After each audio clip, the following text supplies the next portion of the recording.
Hə, deməli Rimini şəhərindən mindiyim avtobusla hardasa yarım saat 35 dəqiqəlik səyahətdən sonra gəldim həmin məzarlığın girişinə. Əgər gəlmək istəyənlər olarsa 20 nömrəli avtobusla düz gəldim, məzarlığın ərazisində düşdüm.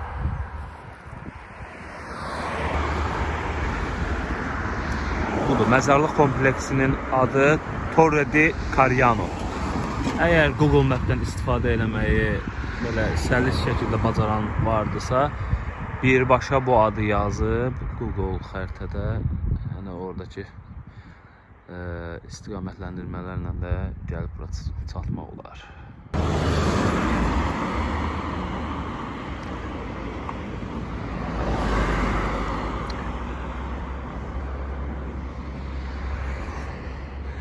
Deməli,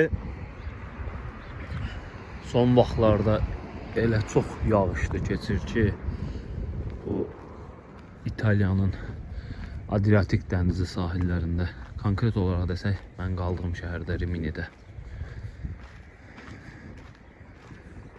Bu da həmin o məzarlıq. Artıq məzarlıq bizi girişindən salamlayır və burada isə düz elə girəcəkdə İngiliscə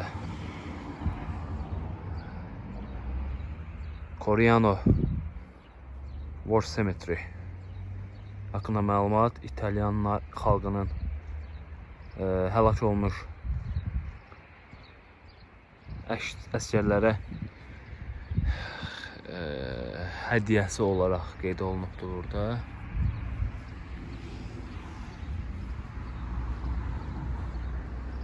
Və kənardan görünüş belədir.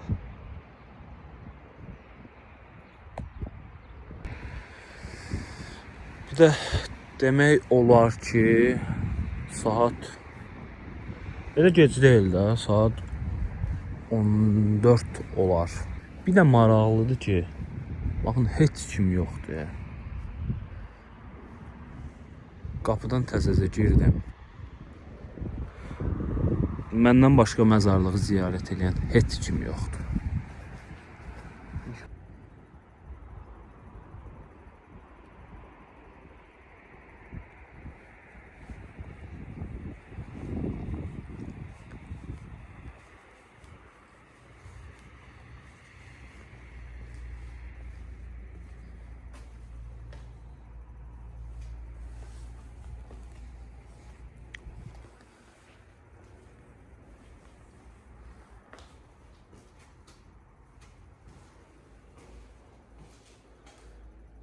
Buranın nə olduğunu bilmirəm. Burada belə bir balaca pəncərə var, bilmirəm açığı. Nə ilə bağlı ola bilər? Visitors book. Gələnlərin yazı yaza biləcəyi yəqin ki bir dəftərdir. The War Dead of the Commonwealth Foreign National.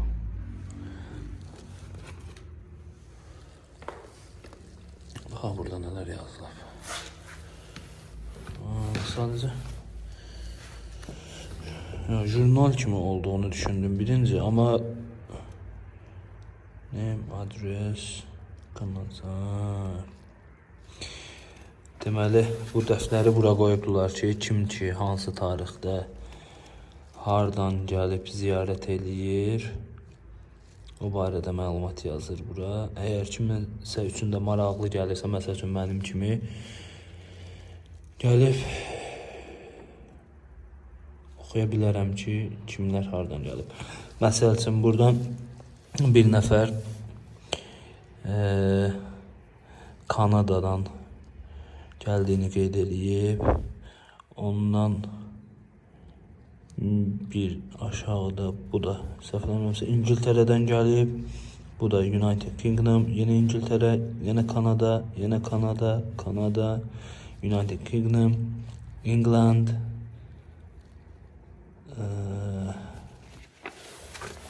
maraqlıdır burada. İrland, İtalya'dan gelenler var, yani buradan yaşayan insanlardı. Birleşmiş Krallıq. Böyle göründüyü kimi Birleşmiş Krallıqdan ziyarətə gələnlər çoxdur. Çünki burada dəfn olunan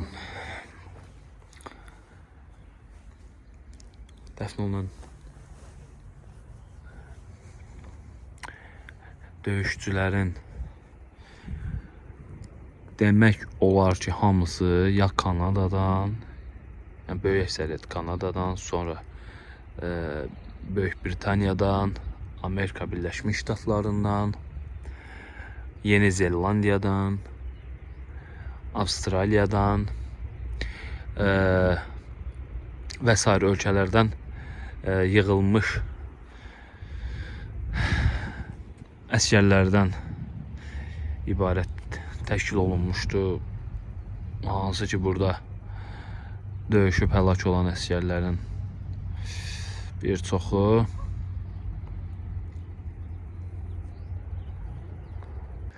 Və baxın, buradakı başqa bir kitabda isə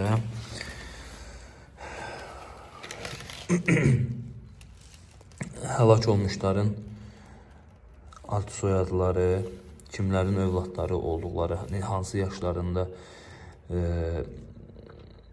həlak olduqları və hansı tarixdə həlak olduqları barədə məlumat var. Məsəl üçün, bura baxaq. Bu bilmirəm, Anderson. Yəqin ki, İngiltərədə hardasa bir yanda bir yer adıdır. Anderson və Anderson. Burada 3 dənə hətta Anderson var. Burada Fusiliyerdir. Biri private, biri də private. Yəqin ki, bunların necə deyərlər, rütbələri barəsində məlumatdır. Ad soyadı John Henry Roland. Ünvanı barədə məlumat var. Yeni Zelandiya. Bilmirəm də, artıq burada bəzi məlumatlar verilib. Son of Robert Kite Anderson and of Jelly Isabel Anderson. Yəni bu şəxslərin övladıdır. New Zelandiya, Yeni Zelandiyadan. Burada belə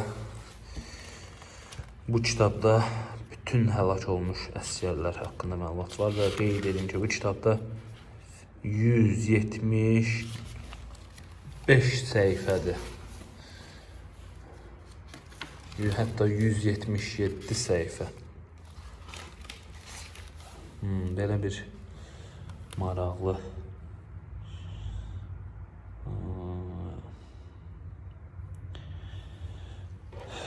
Bunlar Birləşmiş Müttəfiqlər sayılırdılar da.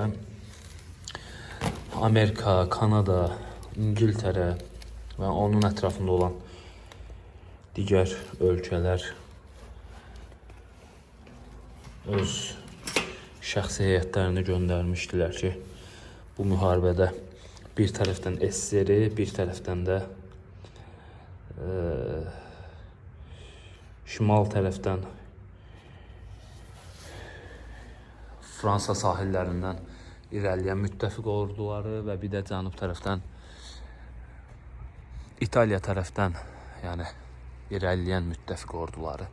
Üç tərəfdən də almanlar sıxışdırılıb bu müharibədə təslim olmağa məcbur edildi.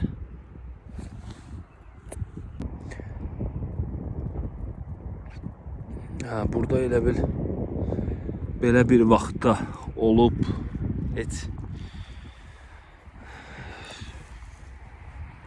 ziyarətçi ilə rastlaşmamaq, nə bilim, adamı bir balaca düşündürür ki, Bu insanlar nəyə görə döyüşmüşdülər? Düzdür, vaxtı ikən yəqin ki, çox ziyarət olunubdu və il dönümlərində filan yəqin ki, ziyarət eləyirlər, baş çəkirlər, amma mənə elə gəlirdi ki, indi də gec vaxt deyil. Elə fikirləşirdim ki, ən azından məndən başqa bir qrup mu deyim, ya bir neçə nəfər mi deyim, rastlaşaram. Belə əslində çox deyiləsi bir şey yoxdur burada. Sadəcə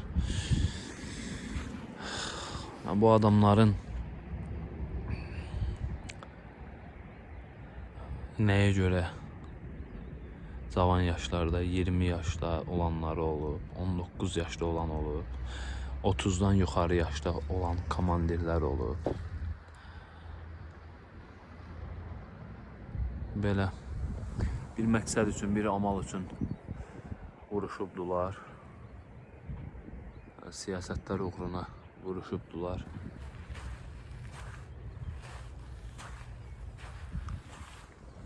Aslında biraz irəliləmək istəyirəm.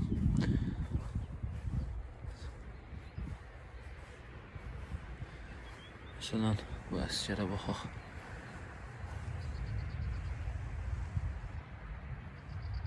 Ayol, 17 sentyabr 1944'te 29 yaşında həlak olub.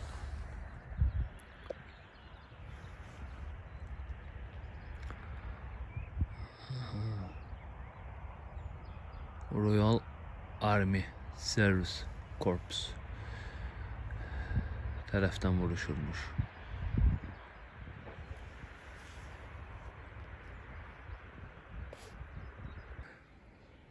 Burada balaca bir lövhədə də müharibənin gedişatı haqqında məlumatlar verilib.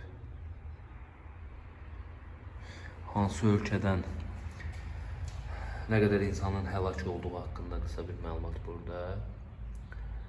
1940 dənə bastırılan əsgər var. Onların 54'ü də yəni kimlikləri məlum olmayan əsgərlərdir. Böyük Britaniyadan 1413 əsgər, Kanadadan 427, Avustraliyadan 1 nəfər, Yeni Zelandiyadan 52 nəfər, Şimali Afrikadan 28, Hindistandan 8, başqa belə ümumilikdə 1940. Burada da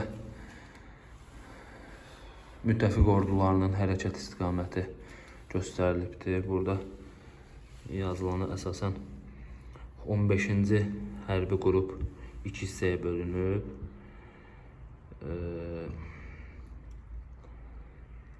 5-ci hərbi qrup, 8-ci hərbi qrup. Bu iki qol fərqli oxlarla xəritədə göstərilibdir. 5-ci hərbi qrup yaşıl rəngli oxlarla, 8-ci hərbi qrup isə qırmızı rəngli oxlarla göstərilibdir. Hansı tarixdə hansı hərbi qrup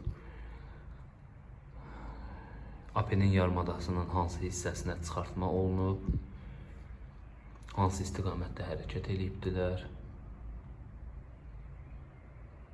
Əsasən çıxartma cənubdan olunub, göründüyü kimi, və şimala doğru AP'nin yarımadasını Almanlardan azad eləyə qalxıbdılar.